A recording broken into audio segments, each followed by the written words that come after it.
नमस्कार, Republican news देख रहे हैं आप। मैं हूं तनुज मासूम। अभी तक बिहार विधानसभा चुनाव को लेकर सिर्फ चुनावी पार्टियां ही, राजनीतिक पार्टियां जितने भी थी वो पुरजोर तरीके से तैयारियों में जुट चुकी थी। कोरोना के खौफ के बीच इसी साल विधानसभा का चुनाव भी होना है, लेकिन जिस तरह एक तरफ सारी राजनीतिक पार्टियां तैयारियों में जुटी हुई थी, वहीं अब इस मामले में चुनाव आयोग भी अपनी तैयारियां शुरू कर दी है। बिहार के मुख्य निर्वाचन अधिकारी HR श्रीनिवासन ने गुरुवार को मीडिया को संबोधित करते हुए अपनी तैयारियों की जानकारी दी। उन्होंने बताया कि कोरोना के लेकर चुनाव की प्रक्रिया में थोड़ा लेट जरूर हुआ है, विलंब जरूर हुआ है, लेकिन आयोग अब तेजी से काम शुरू कर रही है। वहीं पर श्रीनिवासन ने अब ये भी बताया कि बाहर से आए हुए जितने भी प्रवासी लोग यहाँ पर पहुँचे हैं, उनको एक अलग अभियान के तहत उनका नाम वोटर लिस्ट में जोड़ा जाएगा और उन्हें वोट डालने के लिए एक अलग तैयारी की जाएगी सारे बूथों पर। उन्होंने बताया कि पदाधिकारियों को निर्देश इस मामले में दे दिया गया है कि किस तरह से चुनाव को समापन तक ले जाना है, उसकी तैयारियां क्या होगी। सुनते हैं क्या कुछ कह रहे हैं बिहार के मुख्य निर्वाचन आयोग HR श्रीनिवासन। हम लोग क्योंकि 6 महीना हम लोग का इलेक्शन पीरियड माना जाता है और हम लोग तैयारियां शुरू कर चुके हैं। जिस तैयारी में अगर चुनाव समय पर होता है तो आपकी कितनी पुख्ता तैयारी है, क्या जानकारी आप देंगे जिससे कि लोगों को ये लगे कि चुनाव आयोग पूरी तरह से तैयार है?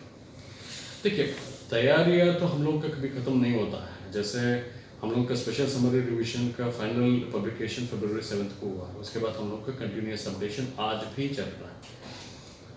अब रह गई बात कि हम लोग जो फॉर्म्स इस बीच में आए हैं, एडिशन, डिलीशन, मॉडिफिकेशन, ये सब का डिस्पोजल, ये सब के बारे में ही जो जिला पदाधिकारी लोग के साथ जो वार्ता हुई उसमें बोला गया है कि जो फॉर्म्स पेंडिंग है उसको आप त्वरित गति से निष्पादन कर दीजिए, ताकि हम लोग के इलेक्शन के पहले जो समरी रिवीजन होता है तो उसके लिए भी हम लोग रेडी रहे। ये एक पॉइंट हुआ। दूसरा पॉइंट है, हम लोग के पास, हम लोग को 3 स्टेट से EVM और VVPAT प्राप्त करना है। उसके लिए भी तैयारी हम लोग को शुरू हो गया है। हमारे पास पर्याप्त वेयर हाउस भी है। सिर्फ हम लोग को कोरोना के चलते लॉजिस्टिक प्रॉब्लम हो रहा था, movement in the state movements का, लेकिन वो भी सॉर्ट आउट हो गया है बहुत हद तक। तो हम लोग का मिशन से आ जाएगा, उसके बाद हम लोग फर्स्ट लेवल चेकिंग शुरू कर देंगे। ये सेकेंड पॉइंट। तीसरा पॉइंट है हम लोग का ट्रेनिंग प्रोग्राम, जो हम लोग इमीडिएट नहीं लेकिन हम लोग करेंगे। उसके लिए हम लोग मल्टीमीडिया, ये सारी चीज़ हम लोग ऑलरेडी इन हाउस डेवलप कर रहा है।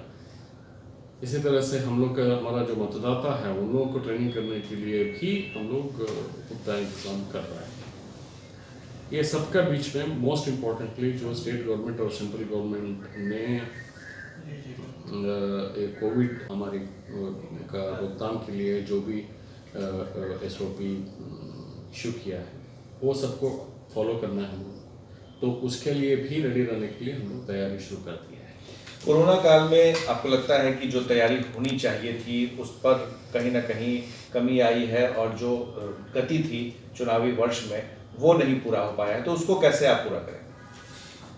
देखिए, चैलेंजेस तो है ही, इसलिए हम सब लोग बैठे हैं और हम मुझे पूरा उम्मीद है, क्योंकि हम लोग को अभी भी 4 महीने हम लोग का हाथ में है, तो इस 4 महीने में हम लोग हासिल कर सकता है, ऐसी कोई दिक्कत नहीं। अभी जिला पदाधिकारियों के साथ जो बात मैंने किया वो लोग भी कॉन्फिडेंट है कि हम लोग उस समय में इलेक्शन का, यदि भारत निर्वाचन आयोग निर्वाचन का घोषणा करती है उसके पहले हम लोग ये सारे पुख्ता इंतजाम कर देंगे। बिहार में जो बाहर रह रहे थे दूसरे राज्यों में, उनकी संख्या काफ़ी तादाद बढ़ी है।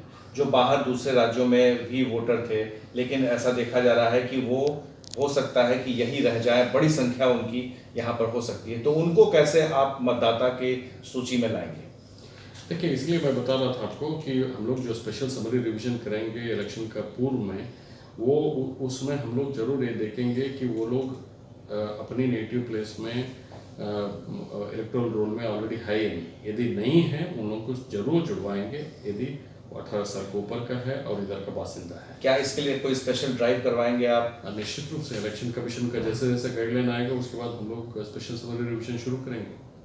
अच्छा, ये जो कोरोना होने की वजह से जो सोशल डिस्टेंसिंग या फिर मास्क लगाना, ये सब कुछ अनिवार्य कर दिया गया है, अगर चुनाव समय पर होते हैं तो जो लाइन में लोग छूट जाती थी, तो जो सभा स्थल होगा उस पर क्या नियमों का पालन हो रहा है नहीं, इस पर किस तरह से नजर रखें? देखिए, इस पर तो भारत निर्वाचन आयोग दिशा निर्देश जारी करेगा, जिसका अनुपालन हम सब लोग को करना है और पॉलिटिकल पार्टीज को भी करना है, कैंडिडेट्स को भी करना है। अभी क्योंकि समय है, अभी 4.5 महीना 5 महीने का समय है, तो निश्चित रूप से जो भी प्रोटोकॉल्स है, सेफ्टी प्रोटोकॉल्स कोविड के लिए, उसका अनुपालन सभी लोगों को करना होगा, तो उन लोगों को भी करना होगा और उन लोगों को करना सुनिश्चित करना डिस्ट्रिक्ट एडमिनिस्ट्रेशन का काम है, ये सब करेगा। एक आखिरी सवाल, प्री कोरोना में जो चुनाव हुए, चाहे वो लोकसभा हो या विधानसभा हो, अब पोस्ट कोरोना में जो चुनाव होंगे, जो पहला चुनाव देखा जा रहा है, उस चुनाव को लेकर के आप कितना डिफरेंस देख रहे हैं पहले और अब तैयारी से लेकर कराने तक? देखिए, चैलेंजेस तो जरूर बड़े हैं, चैलेंजेस बड़े हैं। जैसे हम लोग बिहार में लगभग 73,000 पोलिंग स्टेशन हैं, 7 करोड़ 18 लाख वोटर्स हैं, मतलब करीब करीब हमारा 1000 वोटर्स है एवरेज, अगर आप देखा जाएंगे तो एक बूथ पर तो क्या हम लोग सोशल डिस्टेंस मेंटेन करते हुए, सारी प्रिकॉशंस लेते हुए, इतना लोगों को एक ही बूथ पर हम लोग जो एवरेज है उतना कर सकते हैं, या एडिशनल बूथ्स क्रिएट करना पड़ेगा, ऑक्सिलरी बूथ करना पड़ेगा, या बूथ का रैशनलाइजेशन करना पड़ेगा, ये सारी बहुत बड़ा चैलेंज है। एट द सेम टाइम हम लोग का पोलिंग पर्सनल हो, वोटर्स हो, सिक्योरिटी पर्सनल हो, वो लोग भी सारी प्रिकॉशंस लेना है, ये भी बहुत बड़ा चैलेंज है। सोशल डिस्टेंस मेंटेन करना है, तो ये सारी चीज़ ऑलरेडी चर्चा में है। एक गलतफहमी फैल रही है कि इस बार की, क्योंकि कोरोना महामारी है, बहुत सारी चीज़ें हो सकता है कि पहले, क्योंकि जो पहले भीड़ लग जाती थी, लंबी भीड़ लगी रहती थी, लोग घंटों खड़े रहते थे, तो इस पर क्या आप लोगों की राय? देखिए, अभी निर्वाचन के लिए हम लोगों के पास अभी भी लगभग 4.5-5 महीना समय है। अगर 2015 में जो हुआ था उसको हम लोग ध्यान में रखेंगे तो ये सारे, इसलिए मैं पहले ही बोल दिया, जो प्रोटोकॉल्स है स्टेट और सेंट्रल गवर्नमेंट्स का कोविड रोकथाम के संबंध में, वो सब का अनुपालन निश्चित रूप से किया जाएगा। अब इस संबंध में सब लोग वाकिफ हैं, इसमें व्यापक चर्चा की जा रही है और कैसे इसको इम्प्लीमेंट करना है, कैसे सेफ इलेक्शन कराना है, इस दिशा में हम लोग अग्रतर कार्रवाई कर रहा है। ये जो डिजिटल युग का प्रारंभ हुआ है, डिजिटल तरीके से रैलियां भी हो रही हैं, डिजिटल तरीके से बहुत सारा चीज़ जो है वो लोगों से कांटेक्ट करने का जरिया जो है, रैली जो है, वो सब बंद के लगभग हो जाएगा या बहुत कम होंगे। तो ऐसे में जो इलेक्शन कमीशन, चुनाव आयोग कैसे उन पार्टियों पर नज़र रखेगा, किस तरीके से उनको देखेगा कि कौन पार्टी कितना खर्च कर रही है, किस मायने में, किस रूप में, इसके लिए क्या आपके पास स्पेशल प्लानिंग है? देखिए, पूर्व में भी हम लोग जो इलेक्ट्रॉनिक मीडिया है, जिसमें सोशल मीडिया भी है, प्रिंट मीडिया हो, उसमें जो भी एडवर्टाइजमेंट्स होता है, ये सब में तो हम लोगों का कंट्रोल रहता ही था। ऐसा नहीं है कि हम लोगों का बाहर की चीज़ है। इनफैक्ट और आसान हो जाएगा हम लोगों को ये पता करने के लिए कि कौन कौन पार्टी कितना कितना पैसा खर्च कर रहा है। इस तरह से या पार्टी हो या कैंडिडेट हो, इलेक्ट्रॉनिक मीडिया के माध्यम से या प्रिंट मीडिया के माध्यम से अगर प्रचार प्रसार कर रहे हैं तो हम लोग का और आसान होगा ये सबको कैलकुलेशन करने में। ये जो रैलियां होंगी, अगर लोग रैली करते हैं तो उसमें निर्वाचन आयोग ही सक्षम है इसमें उत्तर देने के लिए। लेकिन पोस्टल बैलेट का जहाँ तक सवाल है, पोस्टल बैलेट पहले भी था और अभी भी है।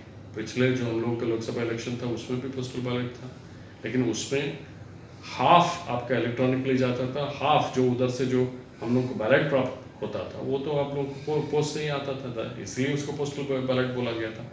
तो जहाँ तक ऑनलाइन या डिजिटल वोटिंग के संबंध में है, ये तो भारत निर्वाचन आयोग ने। रिपब्लिकन न्यूज से जुड़ने के लिए सब्सक्राइब बटन दबाकर चैनल को सब्सक्राइब करें। नोटिफिकेशन प्राप्त करने के लिए यहाँ बेल को दबाएं। वीडियो अच्छा लगे तो लाइक करें और दोस्तों के साथ शेयर करना ना भूलें।